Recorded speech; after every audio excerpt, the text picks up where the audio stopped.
مصطفى يونس وحقده وغله وغيرته وكل حاجة عن مصطفى يونس لا تدل إلا إن هو إنسان غيور حقود حسود، ما عندوش انتماء لأي حد غير للجنين. هنشوف اللي قاله مصطفى يونس وهنرد عليه، لكن في الأول السلام عليكم ورحمة الله وبركاته. في جدل رياضي جديد، لايك وشير واشتراك في القناة وفعل زر الجرس ليصلك كل جديد. مصطفى يونس تصريحاته الأيام الأخيرة دي وفيديوهاته اللي بيعملها كتيرة، ومش لازم السكوت عليها. مش لازم السكوت عليها بأي طريقة وأي شكل من الأشكال، مهما كان الثمن ومهما كانت الأسباب. مش لازم السكوت عليها فعلا. فعلا المفروض إن مع كابتن محمود الخطيب والنادي الأهلي وأعضاء النادي الأهلي ويعني المفروض يتشطب، لأنه إنسان حاقد، إنسان ليس له أي شيء ولا قيمة في الحياة غير الجنيه بس. وده دليل، ده دليل واحد، يعني الدليل الواحد ان هو في فيديو كان طالع بيقول لك ايه، كان بيقول فيه ان هو بمليون او مليون ونص يعني يبيع ابوه وامه. فبالك ان هو لو خد له 10 مليون او 20 مليون، فده هيبيع ايه؟ ده ممكن يبيع نفسه. هو كده كده بايع نفسه اساسا. فاخر تصريح ليه في يعني انا هتكلم عن تصريح واحد اللي هو بيتكلم فيه. طبعا هو قال الكلام خطير خطير لكن ده هنرجع له فيما بعد يعني.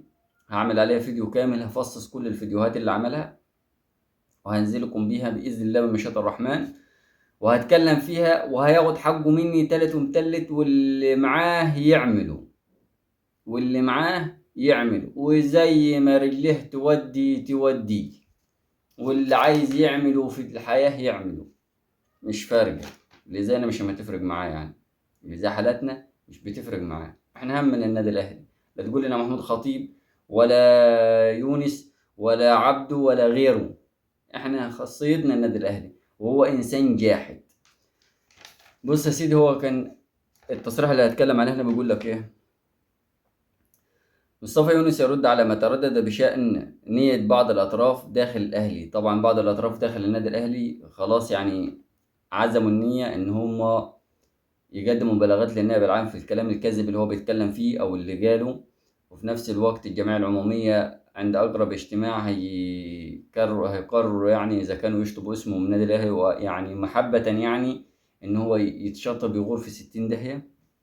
المهم، داخل الأهلي تقديم بلاغ ضده إلى النائب العام. راح رادد هو يقول لك إيه: الراجل فيكم يعملها. ده تهديد صريح، او يعني هو تكبر ان مفيش داخل النادي الاهلي راجل يقدر يعمل معاه كده. هو شايف نفسه عنده حتة جنون العظمة ان هو مفيش غيره في التاريخ، مفيش غيره في الدنيا، مفيش غيره. ومع انه هو بني ادم اساسا في اللعبة كان على الله حكايته. كابتن صالح سليم اللي جه في الادارة مش على الله حكايته. ها، فطبعا مرضيش ان هو يخليه حتى داخل النادي الاهلي في اي اداره وفي اي تدريب في اي، وخصوصا يعني هو فاشل في كل شيء حتى اعلاميا. المهم، اتمنى فعلا يتقدم بلاغ ضدي واذهب للنيابه ومعي الجيش سياتي معي. من الجيش اللي هياتي معك؟ اذا كان جيش هيكون جيش ممول من بيراميدز، او ممول من اي حد من الزمالك، او ان هم يكونوا من الزمالك. غير كده ما تفكرش ان حد هيروح معاه. ومحدش هيقف برضه قصاد النادي الاهلي، لا جماهيره ولا غير. عنده جماهير مش هقول لك تسد عن الشمس، عنده جماهير توقع الشمس نفسها. وش انت بالنسبه لهم مش كده؟ انت بالنسبه لهم لا تسوى. انت بالنسبه لهم لا تسوى. انت معلومه فاسده. انت مجرد شخص يعني خلاص كانت بالونة واتنفخت وفست وخلاص الإعلام أخد منها الشو بتاعها وخلاص بقيت كارت محروق بالنسبة للإعلام. بتيجي خلاص عايزين يعملوا ترند يجيبوك في أي قناة، هي نص ساعة بيأبدوك فيها وخلاص. تعالى يا معلم قول لك كلمتين عن النادي الأهلي عشان خاطر إيه؟ إن هم عندهم حقد برضه وغيرة وكره للنادي الأهلي بطريقة فظيعة، فهيجيبوا واحد كاره لمحمود الخطيب عشان يقول كده. وش الكوكب اللي حوالين النادي الاهلي وجماهير النادي الاهلي ما بيحبوش النادي الاهلي، وما بيحبوش نجاح النادي الاهلي، وما بيحبوش محمود الخطيب. ما حدش يتكلم يقول ان في حد بيحب محمود الخطيب. كارهين لنجاح محمود الخطيب، كارهين لمحمود الخطيب، كارهين لنجاح النادي الاهلي. ربنا حبى محمود الخطيب بحب الناس والنجاح، ويعني عطاله كل شيء، اداله كل شيء عشان يستاهل. انت اداك سبحان الله وشك سمس كده، تحس ان عيل ملسلس، ملسلس فعلا. المهم نكمل. وسأقول معلومة لا أحد يعرفها، وأنا أكثر شخص يحب الأهلي ويشرفني أن أحاكم من أجل الأهلي. تحاكم من أجل من يا رحتنط؟ تحاكم من أجل النادي الأهلي؟ أساسا أنت لا تسوى أن النادي الأهلي، مش هقول لك أنا، هو المفروض يرفع عليك مش قضية قواضي.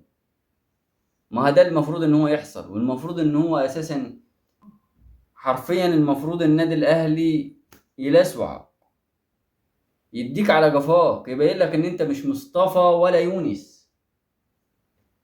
انت مجرد قبيط كاره للنادي الاهلي، كاره للنادي الاهلي. انت كاره لمحمود الخطيب. انت عبد الجنين، عبد الجنين. انت فعلا عبد للجنين اللي معاه. اي نادي او اي شخص معاه الجنيه هيمده لك ويعمل لك كده بيه، ولو من ايام الجنيه الجبس وراه. بص انا مش هتكلم عنك اكتر من كده، عشان خاطر الفيديو اللي جاي ده فيديو بتاعك انت مخصوص، عشانك كده في فيديوهاتك ببابا غنوجك، وكنت مع الخطيب وبقيت مع الخطيب وبقيت ضده ليه وعشانين. اخرتك كده. دمتم في امان الله. سلام عليكم.